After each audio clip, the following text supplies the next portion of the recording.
Guys! January is over. What the heck? It's February. It's nuts. I feel like time is just going by so fast. Like, slow down. Where are we on a rush to? I don't understand. But anyway, that means that we finished all the books that I wanted to read in January. I read 5 in total, which is pretty good. I think I'm on pace with my Goodreads goal, which is nice. Let me know in the comments below if you're also on pace for your goal, or if you even have goals to begin with. In addition to the 5 books that we read in January, there are also a few books at the end of December that I read that I didn't get a chance to talk about, so I'll just add those to the end. But I'm going to talk about one of them first because it leads into another book. And that first book is Convenience Store Woman. Now, Convenience Store Woman is all about this lady. She's always felt like an outsider in society. She's never felt like she truly fit in with anyone. She just felt like she was there. She was like placed on this planet and she's just living next to normal people. That's how she's always felt. She has a sister, obviously her parents, but she's never felt truly connected to them or society. So as she gets older, she just continues to work at this same job, a convenience store, for like 20 years. But she's really happy with it. She's able to maintain her lifestyle. She can pay all her bills on her own. She lives by herself. She's content. She's really good at her job and she loves her life. But everyone around her is telling her what a burden she is to society. Like, at first it was cute and then it was like getting really embarrassing, to the point where her own family made her start making excuses about why she's never dated, about why she still works at a convenience store. She made up like this fake illness just to appease them, because every time she would tell people, oh, I work at a convenience store, I've been working here for 20 years, I'm 30 plus and I'm happy, everyone would look at her differently. And so to avoid those type of interactions, she just started lying to them and her family would help her with these lies. Like, that's how embarrassed they were of her and her lifestyle. And so she got to a certain point where she's like, okay, everyone is judging me. I'm not bothered by this. I love my life. I love how I am, but it's bothering everyone else. Let me see if I can try something different. And so she tries to conform and assimilate just for the sake of assimilating, just to make others around her more comfortable. But it's so interesting. Once she starts doing that, that's when her life falls apart. She no longer works. She quit her job. She gets into an abusive relationship. This horrendous excuse for a man. Oh my God, he was the worst. I wanted to literally jump into this book and just put him in a right hook. Put him in a right hook. He was so awful. And she just let him do these things because she was like, everyone is happy for me now that I'm in this relationship, even though it's a bad relationship. Prior to this, she'd never been in a relationship. She's never even like been with anyone sexually. And she was completely fine with that. But her family was making her feel really bad for doing that or for being like that. So then she got in this relationship with like the worst of the worst. Worst of the worst. Borderline like he needs jail time type of energy. And so she gets with him and her family is elated. They see how he is. It's very obvious that he's not the cream of the crop, but they're just happy she's not alone. And I think the author is just shining a light on like how important societal norms are, or how important people portray them to be, and how like ostracized and negative it is if you're not following those societal norms. It's better to be unhappy but following societal norms than to be happy and content with your life and being other, because other people don't like you being different, you being unique. And I thought that that was a very interesting take on the world. As the author, what she was trying to portray, I thought that was very interesting. Now, in all, I felt like I had a positive reading experience, but it was just a little too mundane for me to rate it more than 3 stars, which is what I rated it. I rated it 3 out of 5 stars. But I will say I had a good time. Like, I enjoyed reading it. It definitely made me think, because no one likes to think that they're judgmental. They like to think that they're open. Most people like to think that they're open and they're considerate of other people's lives and lifestyles. But reading this made me think like, huh, I wonder if there was ever a time where I was on that side where I'm judging someone for living their life a specific way. And it just made me be a little bit more empathetic as a human being in this world, living around, surrounded by other people who are just trying to figure it out too, who are just trying to find their own happiness. And I thought that takeaway alone made that book worth it. So I don't know, I would still recommend people to read it, but it definitely wasn't as good as I hoped it would be. Now, I also read her second book, which was Earthlings. This book here, I don't even know. I don't even know. This is the first book where I genuinely was flabbergasted. The flabbers were gasped. I was sitting there clutching my imaginary pearls, just so unsure about what I just read. I just I don't know. I don't know.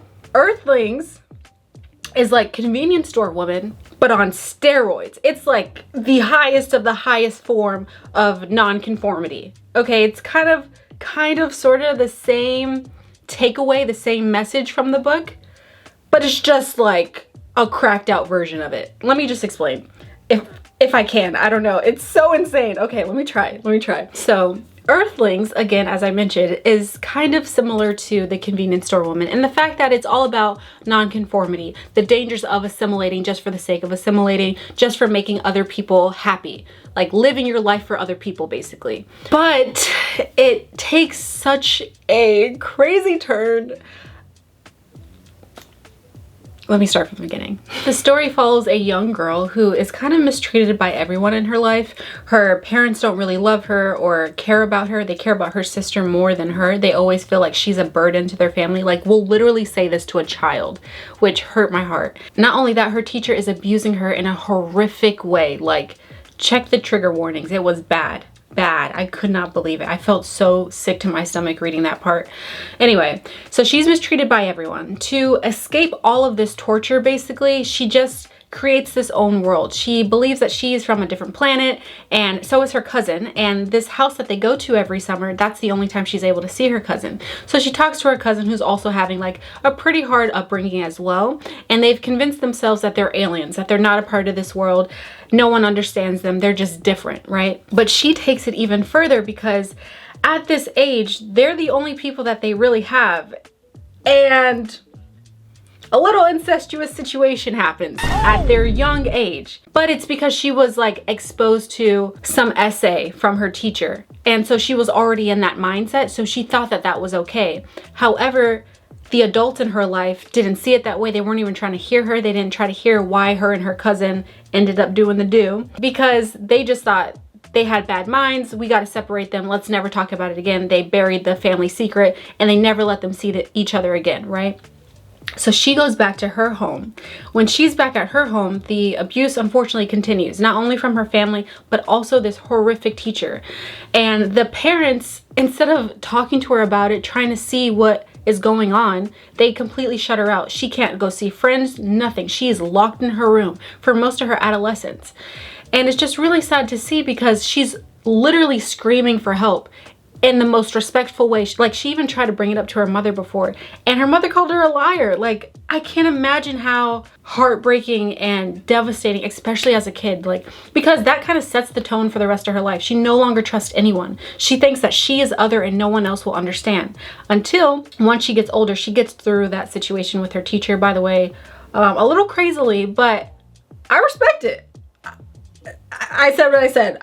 If someone did that to me or someone I loved, and you get it too. That's all I'm saying. That's all I'm saying.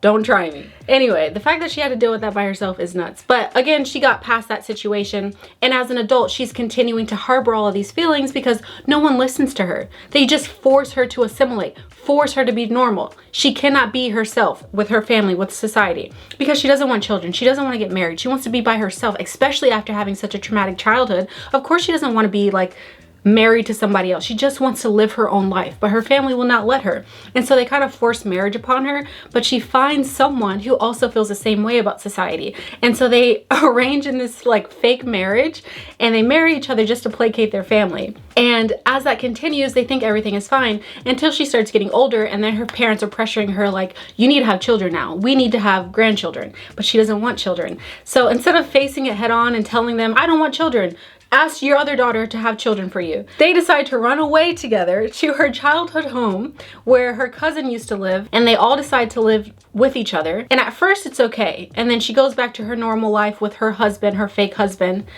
But then she realizes, you know what, this society thing really isn't for me. I'm gonna go. So she and her husband go back to her childhood home where her cousin is. And this is where things got really, really weird. To the point where it went from like a 3.5 star to a 2.75 star.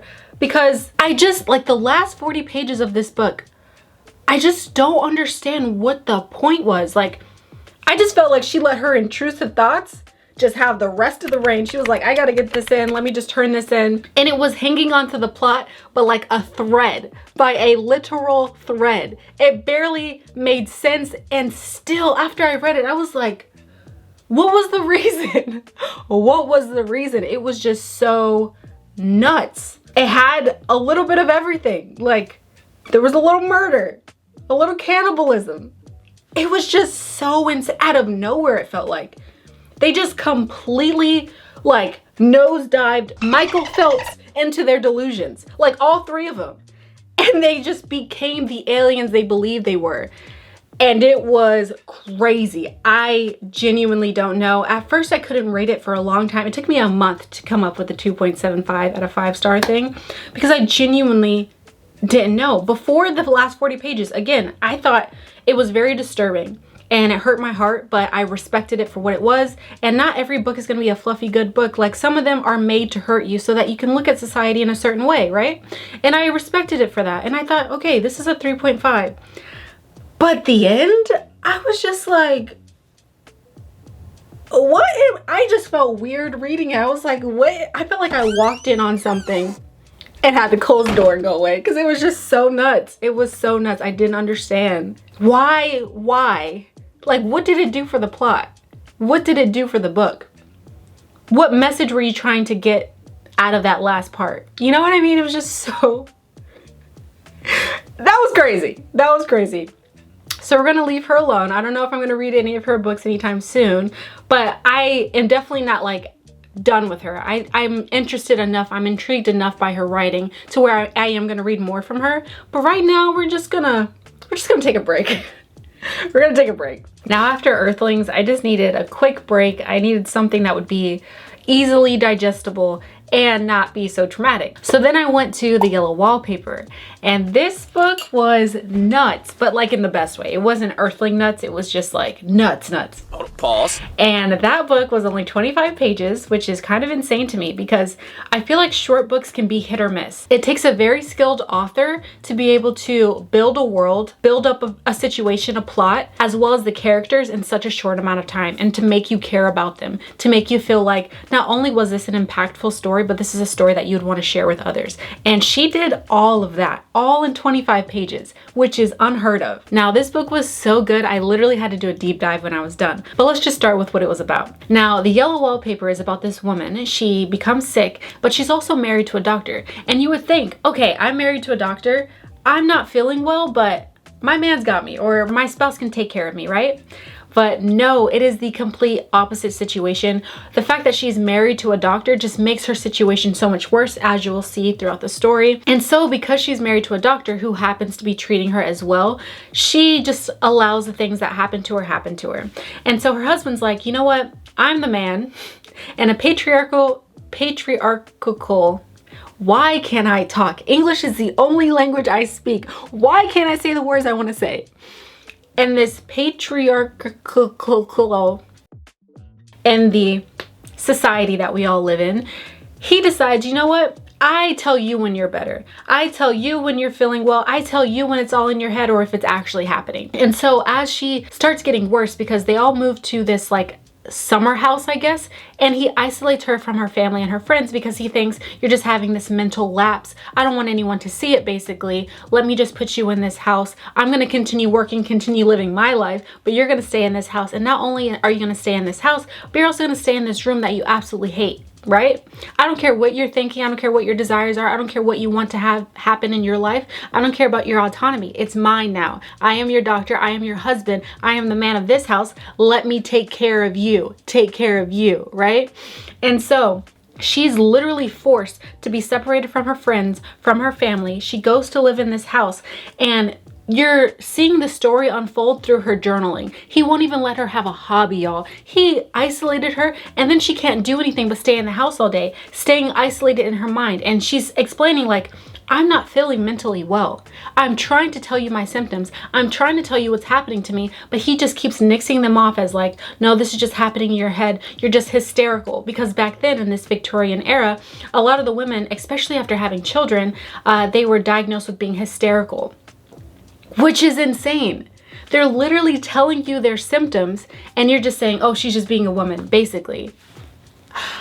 It was so infuriating, and it was just so heartbreaking just seeing her slowly like deteriorate. And it wasn't slowly, it was like very rapidly, but it was like a tug of war of her mental health, because on one end she's like, okay, this is what society's telling me, I need to trust my husband, he's telling me I'm okay, I guess I'm okay. But in reality she's like, no, I'm living this situation, I'm the one stuck in this room all day, I'm the one stuck in this house all day, I know I'm not okay, I know deep down I'm not okay, and they're not listening to me.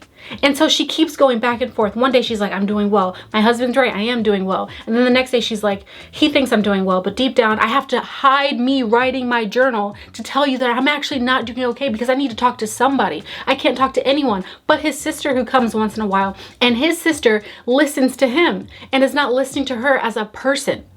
It was just so insane. This little book made me feel so many things in such a little amount of time. And you were just left with so many questions too. And let me just tell you, the descriptive language and the dialogue and just how she explained this horrific wallpaper, because again, I'm sorry, I don't know if I mentioned it before, but she's stuck in this room all day while her husband continues to go to work. And in this room, it's just covered with this horrendous, ugly wallpaper. And she already expressed to her husband, I don't feel comfortable in this room. There's a beautiful room downstairs. Let's sleep there. And he said no. And she explained, I don't feel comfortable, because basically alluding to her mental illness. And he was like, you know what? If I let you blame this on your mental illness, you're gonna blame everything on your mental illness. And then it's gonna be not just the room, it's gonna be, I don't wanna live in this house, or I don't wanna be here. What?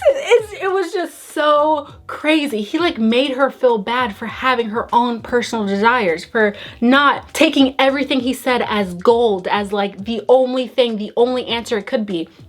It even got to a point where she was like, she mustered up all her courage one night. They were sleeping in the bed. She rolled over, saw that he was still awake, and was like, you know what? I know you're saying that I'm doing really well, but I genuinely am not. Please help me. Please listen to me. Nope. And he got mad at her. He got mad at her for saying that she's not feeling well. Like he intended her to feel well. What? This book was so infuriating, so insane. And you know what's even crazier? This book was written in 1892 during the women's rights movement, and it still is applicable today. That's just a shame. I hate it so much. Oh my God, it was just so crazy to me. But yeah, basically this book just follows her mental deterioration, and then towards the end she just like has enough. She's like, you know what, nobody's listening to me. And she's just so far into this mental illness now, because she's like living in this house for months, and she's been telling him, I don't feel comfortable in this house, I don't feel comfortable in this room, I need to talk to my friends, I need a hobby. And he keeps saying no, no, no, no, I know what's right. And so she's like, you know what, I am done. And she just like liberates herself from the situation in a crazy way. I highly encourage you to read it, because I don't want to give out too much, but it was just so insane to see. And it was really heartbreaking to see what she was going through. And it was scary too. It was like chilling, because one day she's good, one day she's not, one day she's good. And then the descriptive language with how she's explaining this wallpaper, I felt like the walls are closing in on me. I'm like, oh my God, now I see it. And she was just explaining how like they are turning, it turns into a woman, and it was just so crazy. It was so good. I loved this book. I'm so glad everyone was telling me to read this book, because I was looking for the shortest book ever written. I was doing that for short, and I just happened to come across this book. And let me tell you, I am so grateful that I did, because that was a treat. That was so crazy. And I feel like the more I think about it, the more the ending changes and evolves, almost like the wallpaper. I don't know, scary, but it was so good. I highly recommend it. I was just left so awestruck, to the point where I had to look up the author. And let me just tell you some really cool stats, because I had to look her up. Now, this author was born in Hartford, Connecticut in 1860, right?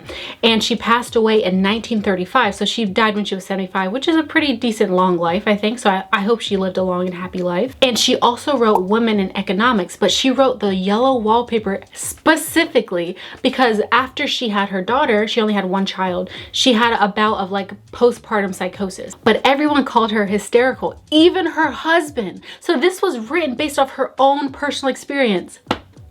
Can you believe that? It just makes me even more angry that like This was so visceral for her. This was not just some story she thought up. No, this is like a real situation, especially during that time. Obviously, it was definitely much worse then, and we have more of a voice now, but still, these are still things that me as a person living in the 21st century, I can still relate to.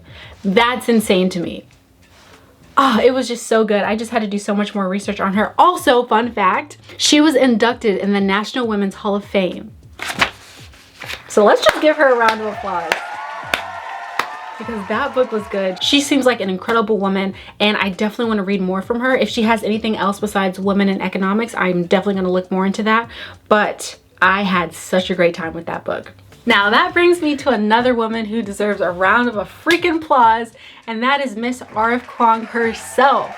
I read Yellowface, and oh my god, it was so many things. First off, let's just get it out of the way. I gave it a 4 out of 5 stars. It was so infuriating, but so necessary, and I have so many thoughts. I literally have never written so many notes about a book until I read Yellowface. Now, Yellowface is about 2 authors. They both attended a prestigious university, I believe it was Yale University, and they were both trying to be authors. They both debuted around the same time, right? And the Chinese American, her name was Athena, she did well right out the gate. Everyone saw her raw talent, and she was just on fire. No matter what she published, it was literary gold, right? And at the same time, her white counterpart, which was June, her name was Juniper, she also tried to publish something at the same time, but it did so bad. She was average, but she could not accept the fact that she was average. And she chalked up all of Athena's accolades to just being the diversity hire, basically. And so one night when they're hanging out, they're not actually friends. Juniper just like hung out with Athena because she wanted to be in that star quality, that era of like where she wanted to be in life. She just wanted to be around people who were like that. So she happened to be hanging out with Athena. And the night that she's hanging out with her, Athena passes away tragically at such a young age, and she was like celebrating something so monumental in her career. And I'm not spoiling anything here. They tell you on the back of the story that this is what it's about. It's about Athena, the Chinese American, passing away, and then her work being stolen by this white counterpart, Juniper. And so once she passes away, it just follows the story of Juniper literally stealing her work and what she does to try to maintain that success that she got from Athena's work. Now, I found so many things interesting. So many things interesting. I feel like I can talk about this book for literally an hour, but I'm just gonna try to sum it up as much as possible. This book, if you are an ally or if you are in a minority, this book is going to infuriate you to pieces. You're probably gonna be so mad you're gonna stop reading. One of my close friends, she's also Asian, and she was reading this book, but she had to stop because it was making her so mad. And we both realized at the same time, this book is not made for us. This book is not made for us minorities or allies. This book is made for people who refuse to see their privilege or keep chalking all our accolades, all our success to being the diversity hire, or it's easier because we're a diversity. That's what this book is for. It's literally shining a mirror on people who refuse to see that this is how ridiculous you look when you say these nasty things, when you live life in this way.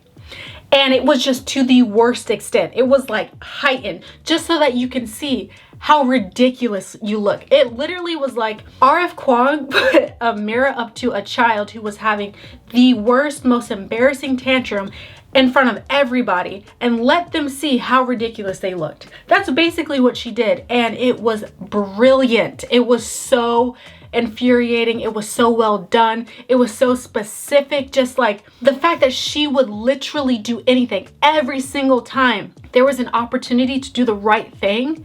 She literally saw the opportunity, spoke about the opportunity intuitively, consciously, and still did the wrong thing. Like, every time she did that, I don't know, maybe I'm just a visual person, but like every time she refused to do the right thing, I just saw like her nails scraping into brick, her nails falling off, her just refusing to let go of this life that she did not earn. That was not her work. And you can just see as she goes through the story, the further she gets away from her crime of like stealing the book from Athena after she passed away, you see how she goes from at as soon as it happened, as soon as she read the book that Athena was going to publish before she died, she was like, this book is a literal masterpiece. She literally said, this book is a masterpiece. It is literally perfect on its own.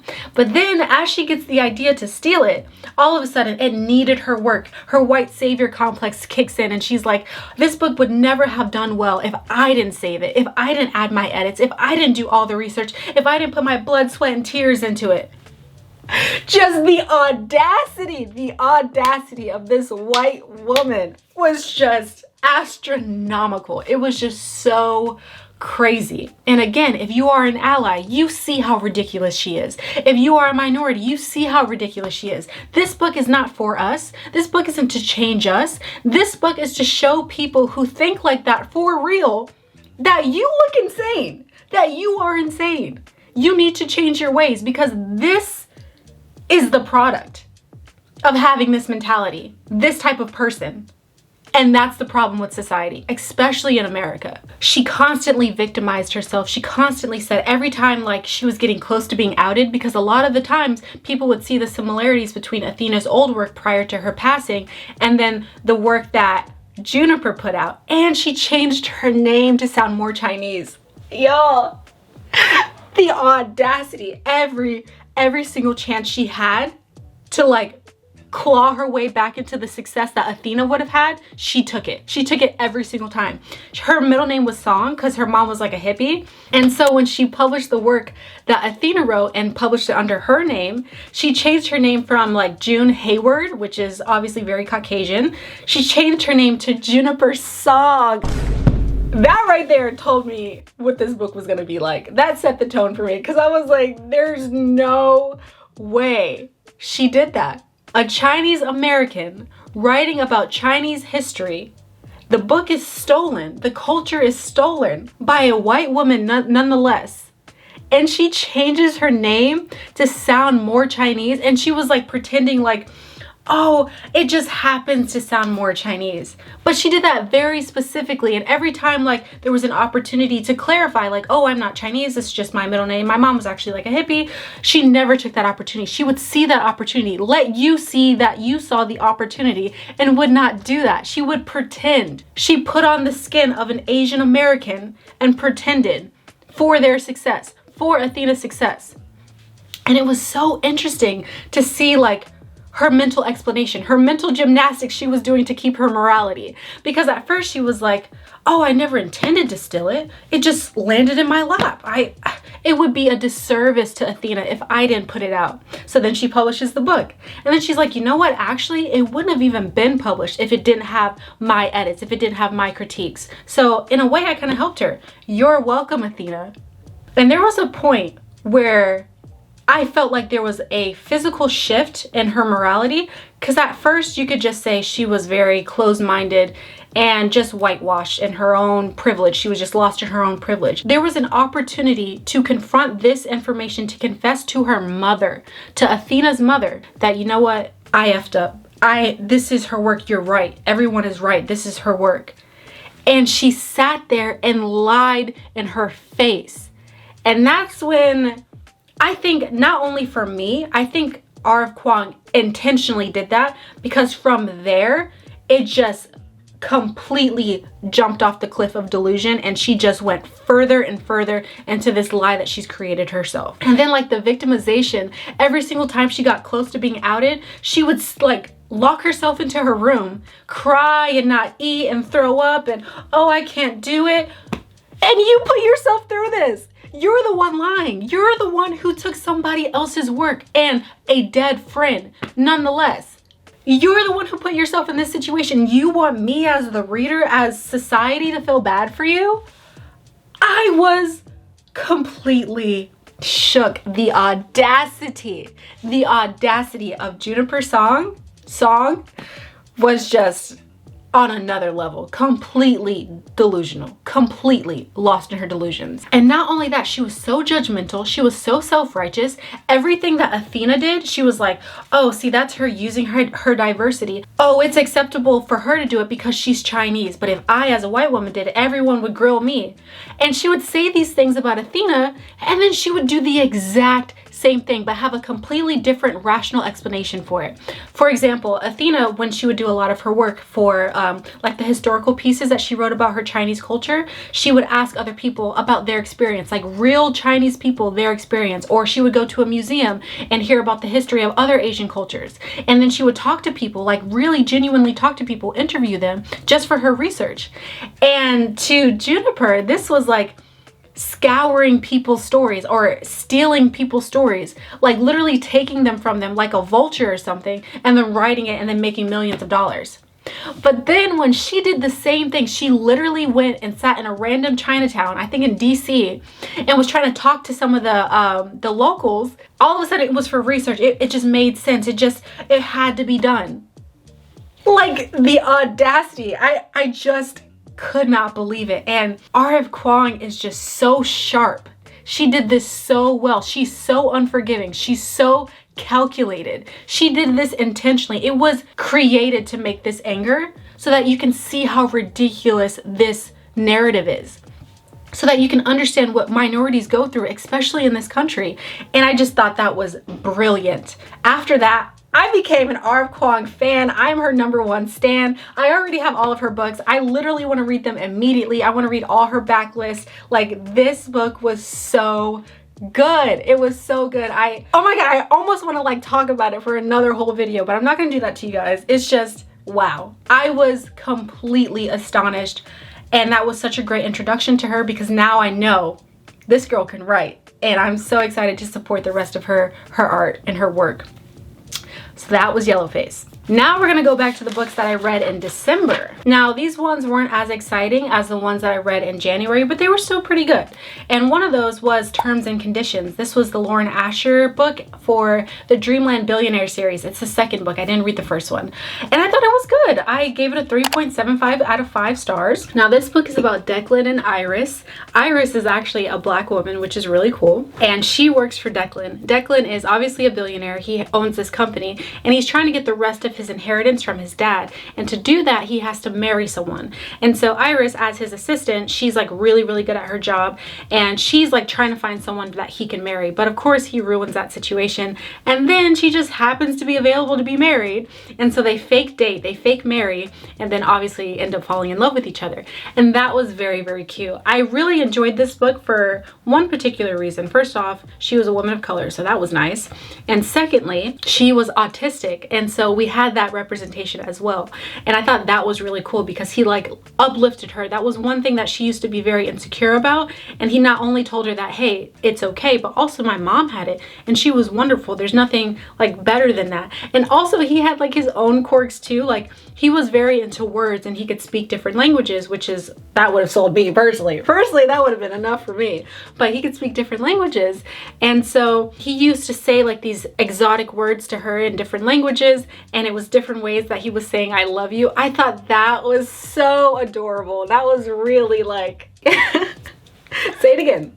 Say it in Japanese. Say it in French.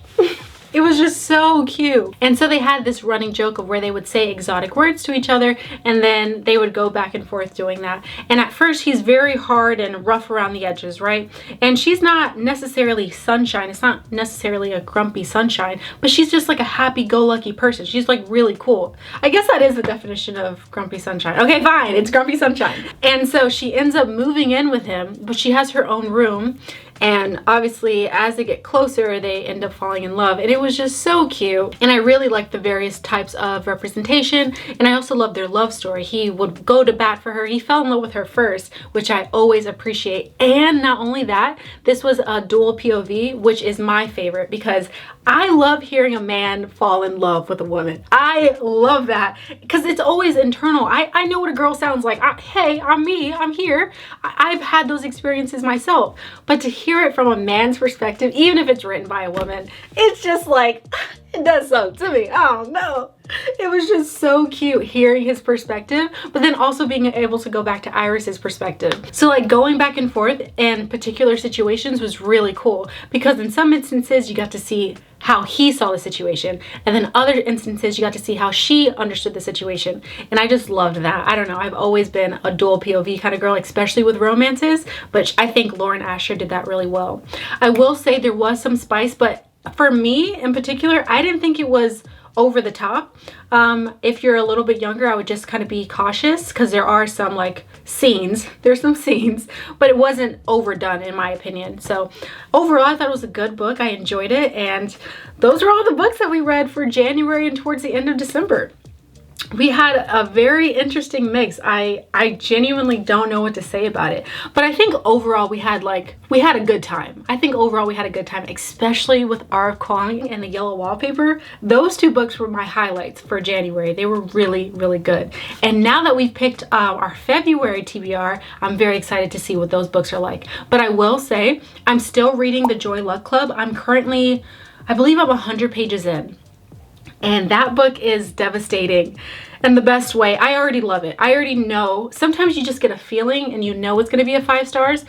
Sometimes you get that feeling and then they ruin it for you. But then there are books like this where you just know this author is not playing around. This is going to be a 5 star. And that is how I feel currently about The Joy Luck Club. I will put my score here after I finish reading it. But right now, wow, it's devastating in the best way. And it's just such a beautiful story about mothers and their relationships with their daughters and the miscommunication, especially for immigrants too, immigrating to America, because this is a story about Chinese mothers who created this club, the Joy Luck Club, and this is where they like save and invest money together and just try to survive in this new country, in this new environment after fleeing such horrific conditions, and just trying to raise their family and their daughters to not only appreciate them and value them, but to become their own people. But then you see what that trauma from moving to this new foreign land does to their family, and not only that, like them trying to be strong, but then it doesn't translate necessarily all the time in the right way to their children,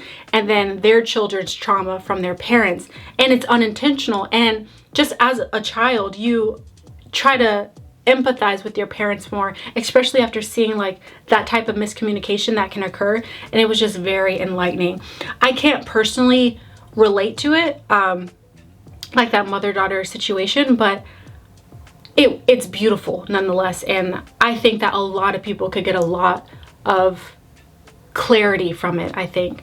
And it was just really interesting because as I'm getting older, I'm sure one day I'll be a mom.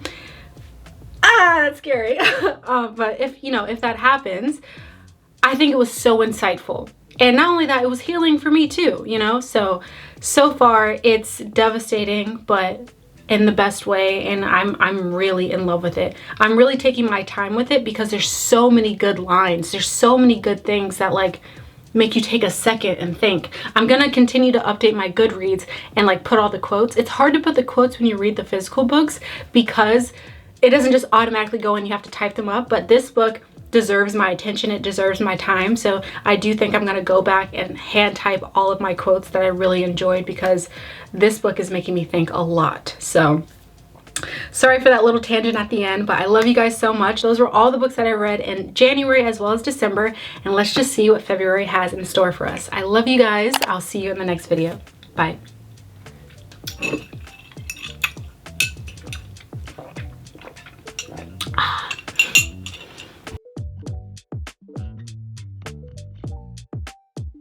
Boy, that was a lot. Y'all never get tired of me talking? Because I just hear my voice and I'm like, girl, shut up. Kidding. I love you. Bye.